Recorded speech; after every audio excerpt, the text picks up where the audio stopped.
Welcome student in 15 lecture of vector calculus. We started our topic divergence of vector point function in lecture 12 and in 13 and 14 we practiced some important question based on the topic of divergence. In today's lecture we further solve two important questions which are asked in examination. And the first question is, prove that A dot del operating on B dot del of 1 by R. That means this is gradient of 1 by R dot product with B vector, and जो answer आएगा उसका आपको फिर gradient लेना है और जो answer आएगा उसकी डॉट प्रोडक्ट लेनी है A वेक्टर के साथ. And this is equal to 3 times of A vector dot R vector into B vector dot R vector over R5 minus A vector dot B vector by R cube, where A vector and B vectors are the constant vectors. A and B are given to me the constant vector, and this capital R vector and this small r has their usual meaning. Usual meaning means आपको पता है कि this is r vector. R vector क्या होता है? This is xi y of j plus z of k, and if we take the magnitude of this one, this is under root. Under root को balance करते हैं तो क्या आ जाता है? x square plus y square plus z square. If I take the partial derivative of x with respect to both sides, तो I got curly r 2 आगे एक कम r into curly r by curly of x. This is equal to 2x, 2 cancel. So curly r by curly of x is equal to x by r. ये काम मैंने आपको बच्चों first lecture में भी सिखाया था. आपका जो लेक्चर 1 है, in that lecture we have do this one. But आज मुझे इसकी ज़रूरत है. पता नहीं आपने फर्स्ट लेक्चर देखा है कि नहीं, तो इसलिए मैंने इसे कर दिया. ठीक है, let us start the question. अब क्वेश्चन में देखो क्या गिवन है. A vector and B vector are the constant vector. तो first we will take A vector. तो ए वेक्टर एक कांस्टेंट वेक्टर है. ठीक है, डॉट प्रोडक्ट आर के साथ है तो component along x direction, y direction और जेड डायरेक्शन होगा. तो इसके लिए हम क्या करेंगे, let us take A vector is equal to, I defined here first, a vector is equal to a1i, a2j, a3 of k, and b vector is equal to b1i, b2j and b3 of k. You should write here a1, a2, a3, b1, b2 and b3. These are the constant. ठीक है, कोई real constant है ये आपके. Then अब question के according हमें चलना है कि व्हाट टू कैलकुलेट. देखिए, in this question I first calculate del of 1 by r. And what is del operator? Del operator क्या होता है आपका? This is I curly by curly of x plus this is j curly by curly of Y plus k and curly by curly of Z. ठीक है, तो थोड़ा सा ये कि आपको कैलकुलेशन स्ट्रॉन्ग करनी है. फर्दर हमें कुछ प्रूफ भी करने हैं बच्चों. तो I can write this instead of writing 3 terms, I can write this in the summation form. Here I curly by curly x, I will write here summation x. If I wrote here summation x, it means कि ये जो plus है और ये plus यहाँ balance हो गया. How to read this? देखिए, first time i curly by curly x, then ये लिखने के बाद फिर ये समीशन पे जाएगा. इस समीशन का ये प्लस यहाँ आ जाएगा और यहाँ सिमेट्री लगा देंगे. आई के बाद क्या आएगा? जी करली बाय करली ऑफ वाई, फिर दोबारा यहाँ जाएगा, फिर समीशन साइन आएगा, फिर जो आपका पहले बन चुका है वहाँ पे फिर जे के बाद क्या आएगा? के, और एक्स वाई के बाद जेड. तो this is the short form of this operator. This is my operator. You can write this one, this vector also here. If I want to write R vector in the form of summation, तो अगर हमें shortcut लिखना है तो हम इसे लिख सकते हैं. This is summation, this is I और X. मतलब instead of write x i y j and z k plus के साइन के साथ हम इसे ऐसे भी लिख सकते हैं. ठीक है, और हम इसे भी लिख सकते हैं। सपोज मैं आपसे पूछती हूँ how to write a vector in this summation format, तो आप इसे क्या लिख सकते हो? शॉर्टकट अगर आपको लिखना है तो you right this is I and this is A1। Understood है? देखो पहले आप आई लोगे, A1 लोगे, फिर प्लस का साइन, फिर J A2, फिर प्लस का साइन K वेक्टर और A(3). अगर मैं आपको कहती हूँ बच्चों बी वेक्टर लिख के दिखाओ, तो बी वेक्टर समीशन फॉर्मेट में क्या बन जाएगा? This is nothing but summation, first term आ जाएगी दिस इज B1, ठीक है, ये आएगा I B1 plus J B2 plus K B3। तो this is the summation notation. Some time we need this one. आप पूरा क्वेश्चन भी समेशन फॉर्मेट से कर सकते हैं, बट सम टाइम नेसेसिटी हो जाती है कि आपको समेशन आना चाहिए इफ़ द फंक्शन है सिमेट्री। अब यहाँ सिमेट्री है, देखो x के बाद y है, y के बाद z है, i के बाद j है, j के बाद k है, तो you can write here this is summation form. ठीक है, चलिए let us start our question. अभी तक तो कुछ नोटेशन चल रही थी। अब क्वेश्चन की लेफ्ट हैंड साइड देखिए क्या है, ए डॉट, ये क्या आपका ऑपरेटर, ठीक है, बी डॉट। तो इसमें आप पहले किसे करना प्रेफर करेंगे? ये तो नहीं निकल सकता, डॉट प्रोडक्ट लेने के लिए मुझे ये वेक्टर पता होना चाहिए, तो अभी तो दो वेक्टर की डॉट प्रोडक्ट जाएगी। तो first I will calculate this del 1/r value. तो डेल 1/r क्या बनेगा? This del 1/r, this is I curly by curly x, फिर जे करली बाय करली वाई। तो यहाँ पे ऑपरेट किस पर हो रहा है operator? That is on 1/r। So everywhere I will put 1/r plus J curly by करली वाई 1/r प्लस के करली बाय करली जेड 1/r। ठीक है, first I will calculate this term del 1/r। अब हेयर इज सिमेट्री, तो अभी मैंने समीशन ही यूज़ किया क्योंकि समीशन मुझे लास्ट स्टेप पे करना है, तो अभी विदाउट समीशन करेंगे। Here is this term. अब मुझे क्या करना है, इसमें पार्शियली डिफरेंशिएट करना है 1/r को, किसके? विद रिस्पेक्ट x के साथ। ठीक है, तो first curly by curly x I am calculating here curly by curly x of first term this one. तो ये 1/r है, डिफरेंशिएशन किसके साथ है? r के साथ। r किसका फंक्शन है? r is function of x b y b and z b, तीनों वेरिएबल का फंक्शन है। तो first you will differentiate 1/r। 1/r का मतलब क्या है? 1/r इज r की पावर -1। तो इनसाइड फंक्शन आपका r है और फंक्शन आपका इनवर्स है। तो क्या करते थे? डेरिवेटिव लेते हो, पावर आगे एक कम, तो ये क्या बन जाएगा? डेरिवेटिव अगर आप इसका लेते हो विद रिस्पेक्ट टू 1/r है ना, तो करली बाय करली एक्स आप 1/r का लोगे, तो ये पावर आगे हो जाएगी, r की पावर एक और कम, इनटू में डेरिवेटिव ऑफ इनसाइड टर्म। ठीक है, तो ये टर्म क्या बनती है? -1, ये r की -2, तो नीचे आ जाएगा, तो यहाँ डायरेक्ट लिखा है मैंने, तो -1/r² इंटू करली r बाय करली एक्स। अभी मैंने इसकी वैल्यू कैलकुलेट करके दिखाई है आपको। करली r बाय करली एक्स की वैल्यू क्या है? This is x/r। ठीक है, तो पुट दिस वैल्यू हेयर। तो आई गोट हेयर -x r⁻² और r⁻1, दिस इज r⁻³ ठीक है, अब मैं आपसे कहती हूँ कि ये मैंने निकाला करली by curly x of 1/r। अगर मैं आपको कहती हूँ करली बाय करली वाई ऑफ 1/r, तो x की जगह पे क्या चेंज किया आपने? y। तो what will be the answer? -y/r³ and curly by curly z of 1/r, that will be equal to -z/r³। ठीक है, now put all these values here, here and here. I got here left hand side is del 1/r, this is gradient 1/r, minus is in first term, minus second term I am taking minus outside। यहाँ देखिए i की जगह i, इसकी value क्या put की? x/r³, plus की जगह plus, this is j and its value minus outside, तो this is y/r³ plus k, this value and its value, this is z/r³। अगर मैं इसे ध्यान से देखती हूँ r³ तो बैलेंस r³ हो जाएगा।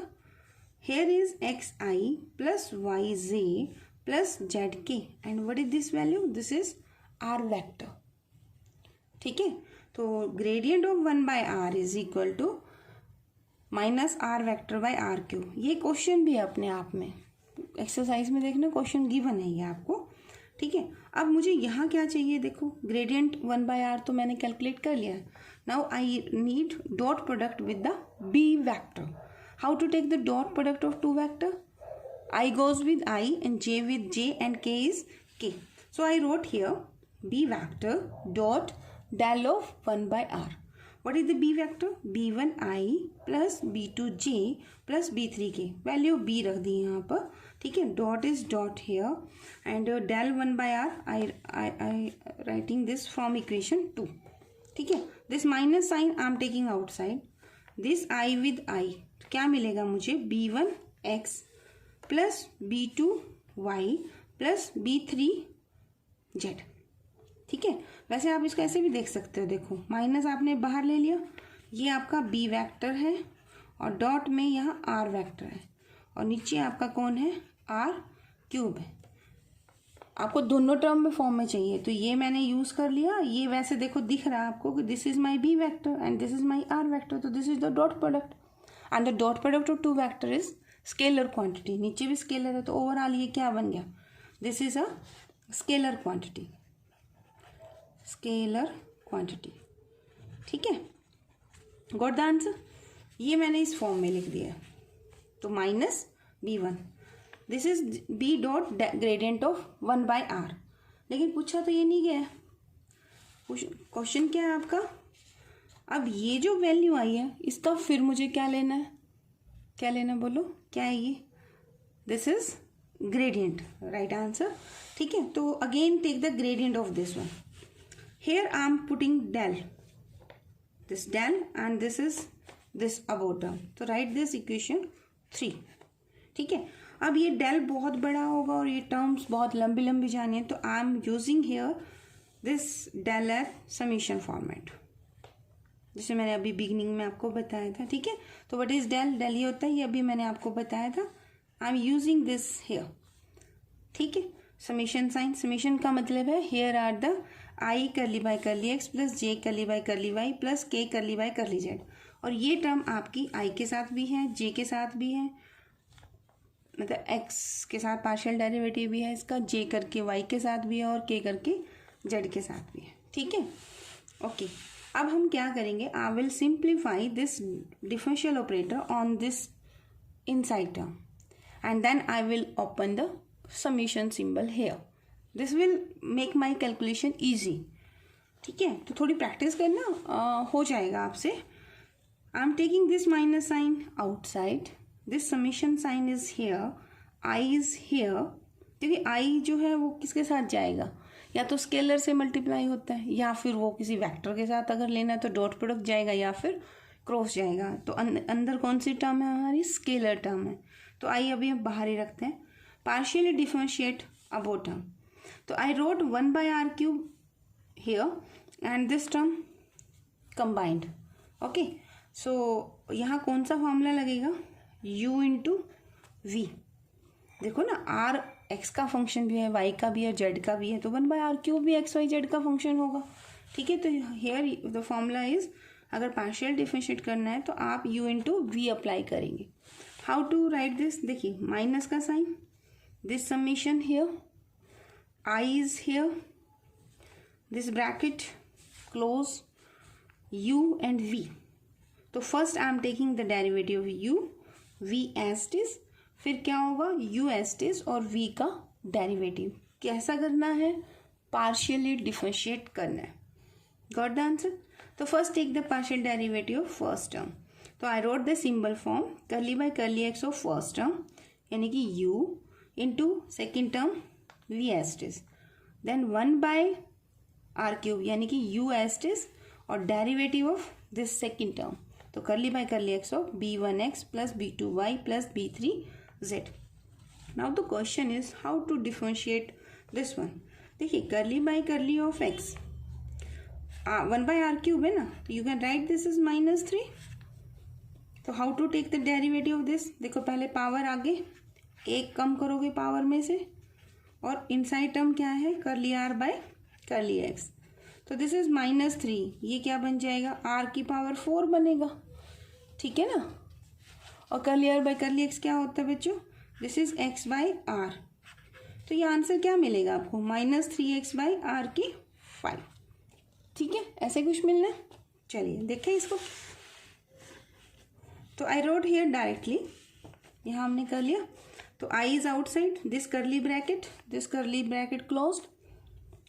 यहाँ पे इसको सिंप्लीफाई किया, I got -3/r⁴ curly r by curly x, this term as it is 1/r³ and partially derivative of this term. This is important step. b1x, b1 is a constant, तो x का derivative x के साथ क्या होगा 1. So I got here only b1. What is the derivative of this term, b2y? इसका derivative क्या बनेगा, constant है ना, पार्शियली x के साथ कर रहे हो, y z treated constant, b2 पहले कांस्टेंट है, y आपका कांस्टेंट बन गया, तो this term gives derivative answer is 0, right answer. And similarly b3 0, तो I got only one term here b1/r³। ठीक है, अब मैंने यहाँ बाकी जो डेरिवेटिव है भाई y के साथ भी जाना था, z के साथ, वो मैंने समीशन में बैलेंस कर लिया। बाद में सिमेट्री लगा देंगे, समीशन हटाएंगे जब। ठीक है, तो अब इसको सिंप्लीफाई करके देखते हैं। देखिए minus here, take this minus inside, this summation as it is, I is as it is, curly bracket here, this curly bracket here. I am taking this minus sign inside, so -3 into -1, I got 3 over r⁴. What is the value of curly r by curly x? This is x by r. ठीक है, and ये क्या है बच्चों, ये अभी मैंने आपको बताया, देखो b1x है, b2y है, b3z है, this is dot product of b vector and r vector. ये थोड़ा मैंने आंसर देख लिया, राइट हैंड साइड में b vector dot r vector चाहिए, देखो आप, तो इसलिए इसको इस फॉर्म में कन्वर्ट कर दिया। माइनस साइन अंदर आ रहा है, तो यहाँ -b1/r³। ठीक है, अब मुझे एक बात बताइए, समेशन हमेशा उसके पास जाएगा जहाँ इनकम्प्लीट होगा। अब देखिए 3 इटसेल्फ कंप्लीट है, r⁴, r² तो आपको पता है x² y² z² है, वो अपने आप में कंप्लीट है, कहीं ये तो नहीं समीशन हो सकता है, तो r⁵ एस्टीज रहेगी। सो ये समीशन साइन i के साथ कौन है जो आपको लग रहा है कंप्लीट नहीं है, डॉट प्रोडक्ट इटसेल्फ एक स्केलर क्वांटिटी है, वो तो अपने आप में कंप्लीट है। तो ये जो x है ना, तो r वेक्टर लिखा था ना आपने, क्या लिखा था r वेक्टर को, r vector is xi yj और zk। इसको हम समेशन भाषा में कैसे लिख सकते हैं, i x। अब मेरे पास समेशन i पड़ा है, ये कंप्लीट है, ये कंप्लीट है, ये कंप्लीट है, तो ये तो एस्टीज आ जाएंगे, b डॉट r r5, ये बाहर आ गए, तो यहाँ 3 भी था, तो 3 is also here, and this summation i will goes with x के साथ, तो this gives me summation i x। ठीक है, अब यहाँ देखिए माइनस r³ तो कंप्लीट है। ठीक है, तो समीशन जो आई है ये किस टर्म के साथ जाएगा, b1 के साथ जाएगा, क्योंकि b1 आई होता है, b2 j होता है, b3 के होता है, b1 तक किल्ला है, तो ये summation which goes with b1। And what is summation i b1, अभी हमने लिखा था ना, क्या लिखा था, b वेक्टर क्या लिखा था, summation i b1। So use this here, तो left hand side is gradient b vector dot gradient 1/r is equal to, देखो ये टर्म लिख दो यहाँ पर, ये 3 r वेक्टर, ये जो टर्म देखो ये r वेक्टर है, जैसे a कांस्टेंट है, मान लो कोई स्मॉल a ले लीजिए या कुछ भी वैल्यू ले लो, मान लो आपने 5 लेना है और सपोज आपके पास r वेक्टर है, तो आप r वेक्टर 5 भी लिख सकते हो, 5r वेक्टर भी लिख सकते हो, इससे कोई फर्क नहीं। तो समटाइम कैलकुलेशन करते हुए आगे पीछे आप लिख सकते हो, कोई प्रॉब्लम नहीं आएगी। ठीक है, तो देखिए 3 is 3, this r vector I wrote here A r vector, and this is a scalar quantity, मतलब इसका कोई ना कोई स्केलर आंसर आना है, तो I wrote it b vector dot r vector, and lower term कितनी है बच्चों, r⁵ minus this gives me b vector and this is r³।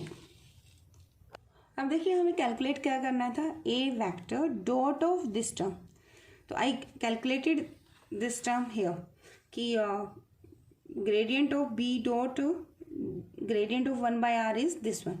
Now take dot product on the left hand side. So a dot, the value of this one is this value. ठीक है, तो a vector, this vector dot, I wrote the answer of this term here. So what I got for this expression, I got here, अभी हमने किया था ना, 3r vector b vector dot r vector by r5 minus of b vector by r3. Now take this dot with inside. अब देखिए ये अपने आप में कंप्लीट है, ये कंप्लीट है क्योंकि a वेक्टर है ना, तो वेक्टर की डॉट प्रोडक्ट किसके साथ जाएगी, किसी वेक्टर के साथ ही जाएगी. क्या b डॉट r वेक्टर कोई वेक्टर है? No, this is scalar quantity, इनको कॉन्स्टेंट मतलब स्केलर है. ये तो 3 भी आपका स्केलर है, r5 भी आपका स्केलर है. तो a वेक्टर किसके साथ जाके डॉट प्रोडक्ट करेगा, वो जाएगा r वेक्टर के साथ. ठीक है, एंड माइनस साइन के साथ, तो a vector dot will goes with b vector. So I got here 3 as it is, r5 as it is, b vector dot r as it is, and this a vector will take the dot product with the r vector. ठीक है, I got this term. Minus sign as it is, a vector with dot product r vector or r cube. ठीक है, तो by doing this we completed the first question and this is the most important question. अगर आप systematically नहीं करेंगे तो definitely गलती होगी ही होगी, बट अगर आप प्रॉपर सिस्टमेटिकली करेंगे तो it's a combination of gradient and divergence. Skilful question है आपके लिए, तो the most important question BTech वाले बच्चों के लिए तो मोस्ट इम्पॉर्टेंट है. Some many time it is asked in examination. Now take one more question and here आपका अगर फंडा क्लियर है what is operator and what is the value of differentiation, तो अगर आपको ये क्लियर है तो क्वेश्चन हो जाता है. Generally it is ask in 1 marks और 2 मार्क्स और it may be in competitive exam also. उनके लिए भी क्वेश्चन इंपॉर्टेंट है जो अब करने वाले हैं. The question statement is interpret the symbol. क्या है, F vector dot gradient and show that if this operator apply on phi I got this is equal to this one. ठीक है, तो इसको कैसे करेंगे, first you will write every term. देखिए F is your vector, तो F vector vector form में vector point function होगा. वैसे यहाँ मेंशन करना चाहिए था कि F is this one, this this this. तो अपनी नोटेशन है f1i f2j प्लस f3k.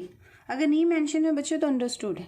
ठीक है, हम ये मान के चल रहे हैं कि these are function of x y and z. And what is your del operator, वो हम बहुत बार लिख चुके हैं, तो समेशन फॉर्म में लिख दूँ. ठीक है, ओके. अब एफ वेक्टर डॉट डेल क्या आएगा. अब एक चीज़ ध्यान रखना, जब आप वेक्टर कैलकुलेट कर रहे हैं जो फर्स्ट नंबर पे है उसके कंपोनेंट फॉर्म भी फर्स्ट नंबर पे रहने चाहिए. जनरली हमने ये पढ़ा हुआ है अपनी +2 में कि if a is a vector, b is a vector, then their dot product is a scalar quantity. And you also studied that b vector dot a vector is equal, both are constant equal. पढ़ा है ना ये, ठीक है. But in मतलब ये कह सकते हो कि operator form, this is my operator not a constant vector, this is vector operator. ठीक है, तो जो जिस पर ये ऑपरेट होगा, जो यहाँ आएगा उसका ये क्या कर देगा, पार्शियली डिफरेंशिएट करेगा अकॉर्डिंग टू आई जे के वैक्टर फॉर्म में. ठीक है, तो इन दैट केस ये नहीं होता कि ए dot b is equal to b dot a, ये वाला रूल नहीं चलेगा इन केस ऑफ ऑपरेटर. देखिए अभी पता चलेगा आपको कैसे. एफ डॉट डेल ये क्या बनेगा, अगर मैं इसे लिखती हूँ f1i plus f2j plus f3 of k. I am taking the dot product with i curly by curly x plus j curly by curly y plus k curly by curly of z. If I take the dot product of this one, f1 curly by curly x plus goes with this one j dot j, तो this is F2 curly by curly y plus F3 curly by curly of z, this is F dot del. मैं आपको ये बता रही थी, जबकि ये पूछा भी नहीं है वैसे तो। अगर आप यहाँ डेल डॉट एफ निकालेंगे वो क्या आएगा बच्चों, वो आंसर आएगा curly by curly x of F1, curly by curly y of F2, curly by curly z of F3। वैसे ये पूछा नहीं गया जो मैं बता रही हूँ, वैसे ध्यान आ गया कि ए डॉट बी और बी डॉट ए। यहाँ देखिए आप, क्या F vector dot del is equal to del dot F है? बताओ। देखिए यहाँ पे एफ डॉट डेल यहाँ पे ऑपरेटर की फॉर्म में पड़ा है, यहाँ पे जो भी आएगा उसी का क्या हो जाएगा, पार्शियली डेरिवेटिव हो जाएगा, ठीक है। और डेल डॉट एफ, ये तो डेरिवेटिव इसको इसने तो कर दिया किसका, F1 F2 और F3 का। ये तो आपका कौन है, कोई ना कोई आपका स्केलर पॉइंट फंक्शन आ जाएगा, ठीक है। बोथ आर नॉट सेम, तो डॉट प्रोडक्ट का formula in case of operator नहीं लगेगा। The most important thing, generally बच्चे क्या करते हैं, अपनी मर्जी से चला देते हैं कि F1 curly by curly X और फिर curly by curly x of F1, उनके अकॉर्डिंग दोनों वैल्यू सेम होती है, बट सेम नहीं है, बोथ आर डिस्टिंक्ट, ठीक है। तो ये तो अपना ऑपरेटर की इसका इंटरप्रेट द सिंबल वाली बात हमने कर ली। अब हमें ये प्रूव करना है, क्या करना है, एफ डॉट डेल, ये तो हमने कर लिया एफ डॉट डेल। अभी किस पे ऑपरेट करना है, फाइव पे। वैसे देखो क्वेश्चन ने मेंशन नहीं किया फाइव क्या है, बट ये होना चाहिए, five is a scalar point function, हमें पता है। तो let us take this left hand side, तो लेफ्ट हैंड साइड क्या बनेगी, दिस इज वैसे है del, sorry this is F vector dot del operating on five. अब ये हमने बच्चों कर लिया कैलकुलेट, तो इसे उठा लेते हैं और इस किसे पे ऑपरेट करना है, इसको फाइव पे। तो ये फाइव यहाँ भी जाएगा, यहाँ भी जाएगा और यहाँ भी जाएगा, तो हम इसे कैसे लिख सकते हैं, F1 curly five by curly x plus F2 curly five by curly of Y plus F3 curly five by curly of Z, ठीक है। Take this is equation number star, ठीक है। अब राइट हैंड साइड क्या है बच्चों, ये है F vector dot del five, ठीक है। तो right here first I will calculate del five. What is the value of del five, del five क्या बनेगा, i curly five by curly x, तो I dot here del five, i curly five by curly x plus j curly five by curly y plus k curly five by curly of z. Then F vector dot del five, so I wrote here f vector, this is my del phi. How to take the dot product, I with I, j with j and k with k. So I got here f1 curly phi by curly of x plus f2 curly phi by curly of, here is y, so this is y plus f of 3 curly phi by curly of z. And if I compare this with the equation number star, this value is, what is the left hand side, there is f dot del operating on 5, तो दोनों के expression same आए, तो this means both are equal, ठीक है। तो today we study that कि अगर आप एफ वेक्टर डॉट डेल लेते हैं, this is not equal to del dot F vector. एक तो ये चीज़ ध्यान रखना, मोस्ट इम्पॉर्टेंट है। इन फ्यूचर अभी कर्ल भी करेंगे हम, curl of vector point function, वहाँ बस डॉट की जगह आपका क्रॉस वर्ड आएगा, बाकी उसी फॉर्मेट में चलेंगे। तो these are not equal because this is operator and this is scalar quantity, ठीक है। एंड अगर ये एफ डॉट डेल है तो आप पहले डेल फाइव निकाल लें और फिर आंसर एफ के साथ लें, तो आंसर किसके इक्वल आता है, आंसर ये वैल्यू सेम रहेगी, क्योंकि इनमें ऑर्डर देखो बच्चे सेम है। पहले नंबर पे एफ वेक्टर है, दूसरे नंबर पे ऑपरेटर है, और ऑपरेटर ने ऑपरेट होना है किसके ऊपर, फाइव पे। तो ये हमने प्रूव भी कर दिया, ये मोस्टली क्वेश्चंस में आपको बड़ा काम आएगा, ठीक है। तो today we completed the complete questions based on divergence. We started the divergence topic in the 12th lecture. 12th lecture, 13th lecture, 14 and today's 15. So we successfully solved 10-12 question based on divergence which are asked in our examination. In the next lecture we will start our curl of vector point functions and it will take 4-5 lectures. Okay, thank you so much.